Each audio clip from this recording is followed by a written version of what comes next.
I'm in the Bill Fitzwater, what's called the Bill Fitzwater Cooperative Chair. So my position was created actually by the endowments from cooperatives across Oklahoma, mostly farm and farm supply, grain, cotton gin, but also the farm credits and a few of the rural electrics. So I do work with producer-owned businesses, and I have I have a Ag Econ MBA and then Ag Econ PhD with a finance specialty, so more a little more of a finance background.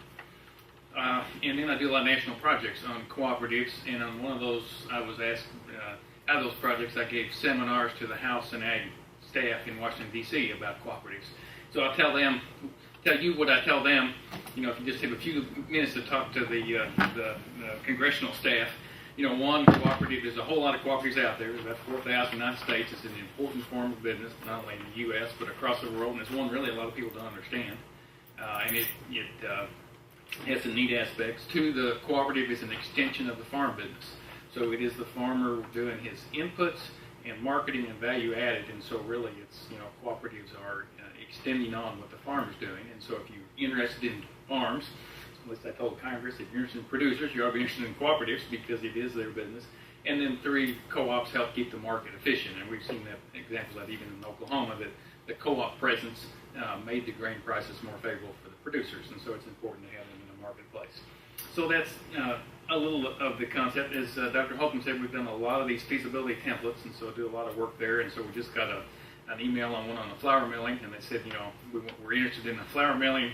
Have you done anything recently? And we say the beauty of this template is, no, we haven't done anything recently, but it's all in the template. So here's our published study, but go in here and change the prices, update stuff with inflation, change the flour prices, and, you can reproject it right there. And so that's, why we have like those. And when we publish a feasibility study, we also publish the template, and then you kind of have a living thing.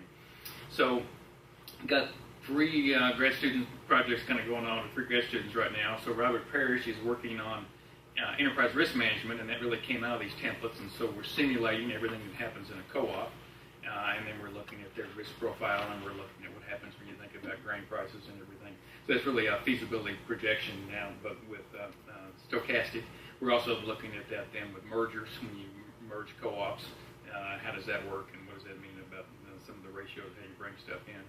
Got Arjan Basnet, and he's got a PhD, but his last part is looking at grain infrastructure. So we've modeled all the grain in Oklahoma. We know down to the township how much grain is produced, and we've got trends for the sub-county level. We're looking at how all the grain comes from where it's produced to the existing elevators, and then we're looking at what happens when we have to start replacing those elevators. So what's going to be the least cost way of doing that, which will give us an idea where we would be building maybe elevator capacity, or where we'll be maybe we have excess capacity, or would be less likely to build. And we work with all the grain, so we've been going around and talking to all the grain elevator managers and figuring out the age of their facility, the capacity rates, how fast it unloads, all of that information. So that's a neat thing about working in my area, is a lot of times I can get data not only from Oklahoma firms, but also the CoBank database, financial data for co-ops in general. And so co-ops a lot of times, even though some of these are non-co-op firms, but a lot of times it is a good place to get data.